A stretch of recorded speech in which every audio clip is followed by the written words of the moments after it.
So, nandun na tayo sa sa transformation ng Horizontal.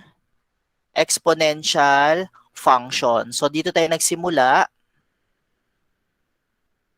Yan, dito sa exponential function, y equals to the x.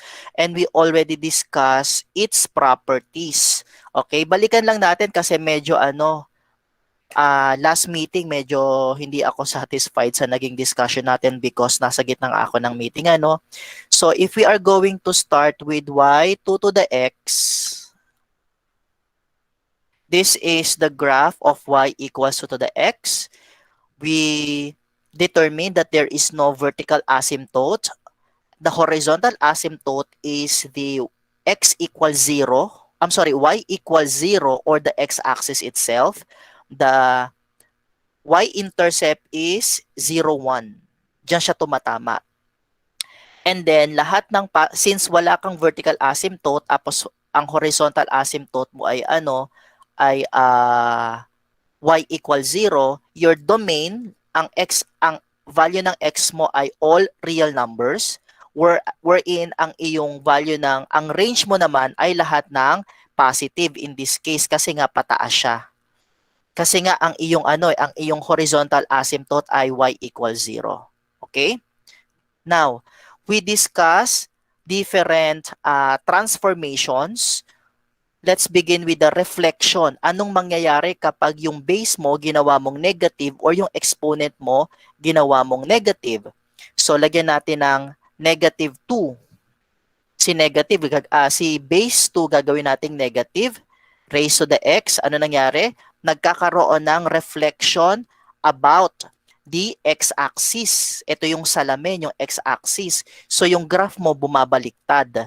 The properties are the same. The only difference is, syempre, ang iyong x-intercept, negative 1 na kasi nasa ibaba ka na.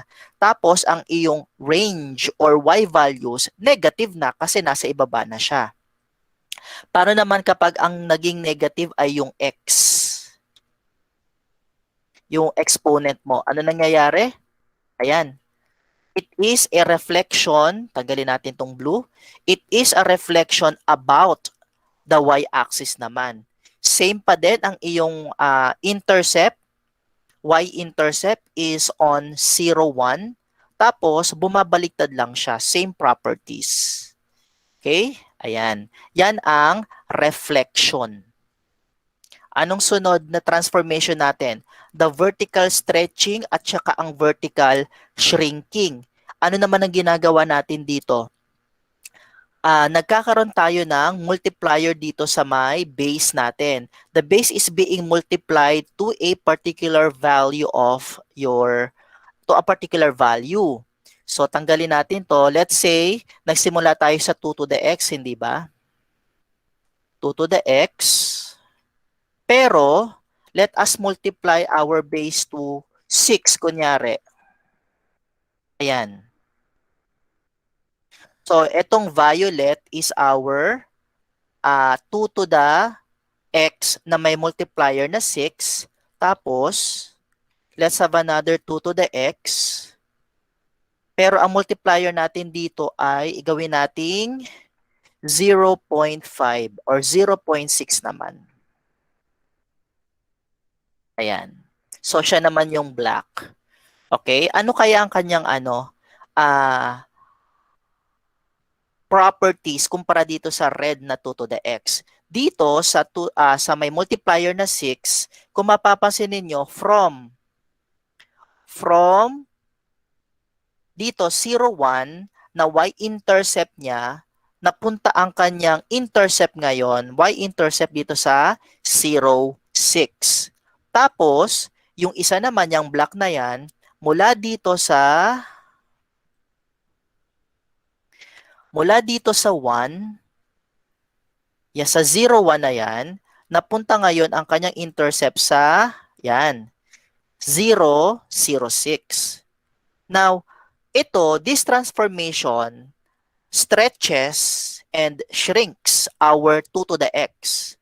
And certain properties changes. Like, sa y-intercept mo, from 0, 1, nagiging 0.6. And that 6 is the multiplier. Kapag naman 0.6, yung 0.6 bumababa siya, nagiging 0.6 ang kanyang multiplier. So, kapag ang B, if your B is greater than 1, that is vertical stretching. Tumataas, kumbaga umaakyat yung graph mo. But if your B is less than 1 but greater than 0, or baliktad, although parehas lang naman yon.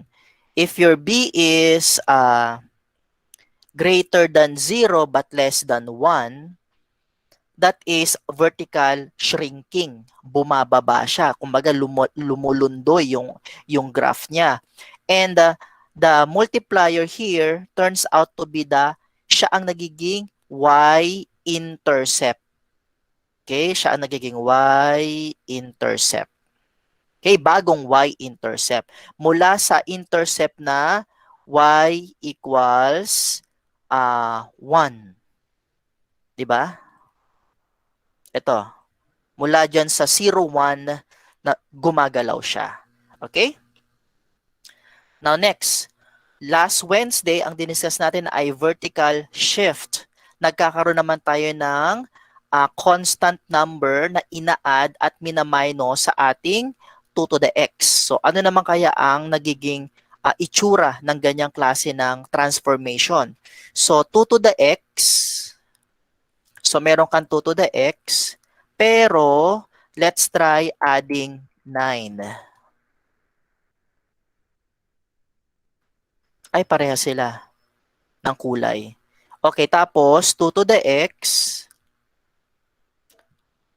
2 to the x, pero this time mag-minus tayo ng 7. I-observe natin, paliitin natin. Ayan, ayan naman siya. So originally, nandito tayo sa 2 to the x, itong red. Okay? Anong nangyayari kapag tayo ay nagkakaroon ng constant na plus 9? Ano kaya itong intercept na ito? This is 0, 10. Ito naman, minus 7. So the intercept is negative 6. Observing the intercepts, so mula dito sa 0, 1, if we are going to move, this is 1 eh. 9 units pataas kasi positive 9 eh. So 1, 2, 3, 4, 5, 6, 7, 8, 9. Dapat ano? Ay, mali. Mali ako ng bilang. Pag ganun pala, that's 1, 2, 3, 4, 5, 6, 7, 8, 9. Hindi pala kasama to. Ang galaw mo, this is 0, 1. Ganon. 3, 4, 5, 6, 7, 8, 9. Pag umakyat ka 9 units mula dun sa 0, 1, you will end up with 0, 10. And that 10 is the new y-intercept ng graph mo. Kapag naman minus 7, pababa ka naman mula dun sa 1. Baba ka naman ng 7 units pababa. Galaw ka ng 7 units pababa. That's 1, 2, 3, 4, 5, 6, 7. So the y-intercept naman is at 0, negative 6. So itong plus and minus mo na constant sa ating exponential function 2 to the x dictates the movement of our y-intercept along the y-axis. Pag positive, 9 units, pag positive, units yon pataas. Pag negative, units yon pababa. Okay, so parang kung nagsisimula ka ng 1, edi 1 plus 9, kapag naman minus, 1 minus 7. To determine the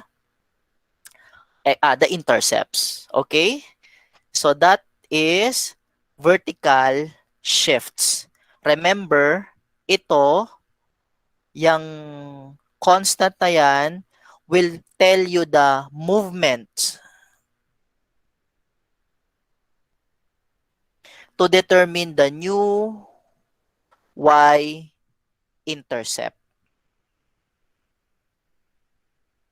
Okay? Now, let's go to the next transformation. Yung last na transformation.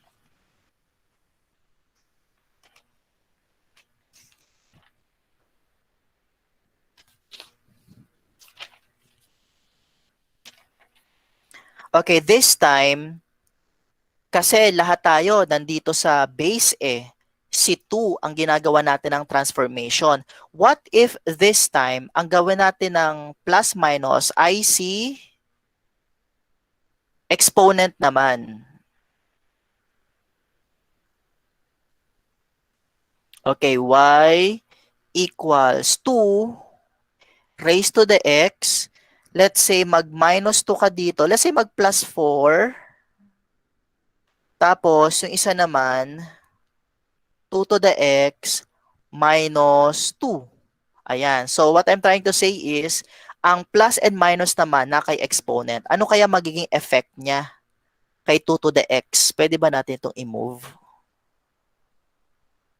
Ayun, pwede naman pala. Okay. 2 to the x plus 4. Tama ba ako? Plus 4. Okay. Yung isa naman, 2 to the x minus 2. Ay, mali. Mali. Exponent pala dapat. 2 to the x. Paano ko kaya talagyan ng exponents? Baka ganito. Plus 4. Ayan. Dapat pala may open and close parenthesis. This time, minus 2. Ayan. So, tingnan naman natin ang itsura niya. Ayan. Ito naman ang itsura niya, no? Ito yung 2 to the x. Tapos, ito yung nag-plus 4. Nag-plus 4 tayo sa exponent. Ito naman yung nag-minus 2. So, ano kaya ito? How are we going to characterize kapag ganitong transformation?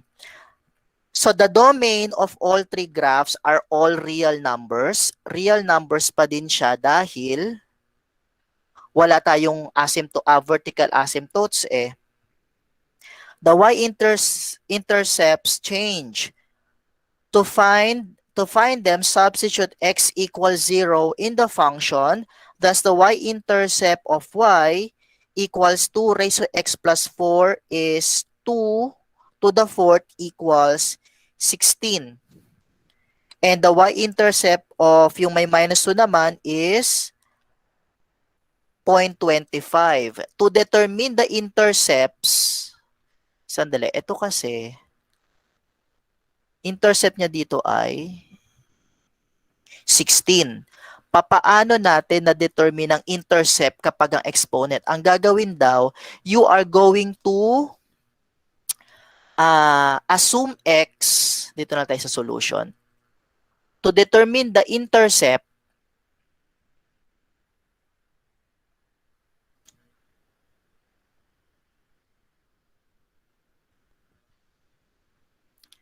the y-intercept, you are going to assume x equals 0. Okay? So, for this transformation, this is y equals 2 to the 0 plus 4. So, this is 2 to the 4. So, 2 to the 4 power is 16. So, your intercept or your y is at 16. So, tignan natin. Ayun siya, 16. 0, 16. Okay? Yung isa naman, ito, yung nag-minus ka. Siya daw ay nasa 0.25. So, let us assume y equals 2 raised to 0 minus 2. So, magiging 2 raised to negative 2. 2 raised to negative 2 is 1 over 2 squared. 1 over 2 squared is 1/4. 1/4 is, in decimal, is 0.25. So, yan ang intercept mo. 0.25. Kaya, ayun siya. Okay? Now, ikumpara nyo yung itsura ng graph nitong green at nung violet sa red na 2 to the x. From here, na-move siya dito, yung green. Yung violet, from here, na-move siya doon. So this transformation is, kung yung isa, vertical shift, ito naman ay yung horizontal shift. This is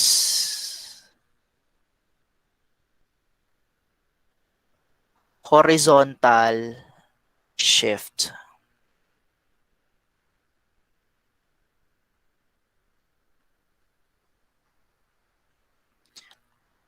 O observe, kapag nag-plus, anong nangyayari? Shift to the kapag y equals 2 raised to x plus 4, horizontal shift 2. Anong direction? Kapag plus? Kanan. Kanan? Kaliwa. Kaliwa. Kaliwa po. Kaliwa. Horizontal shift to the left. Kapag nag-minus ka, 2 to the x minus 2, it is a horizontal shift to the Right. ito siya, to the right. Gumagalaw naman siya pakanan. To the right. So ito to the left, ito naman to the right. Okay? So yan ang ating ang ating transformations. We have the reflection, the stretching, the vertical stretching, shrinking, vertical shift, taas baba, at saka ang ating horizontal shift, left at saka right.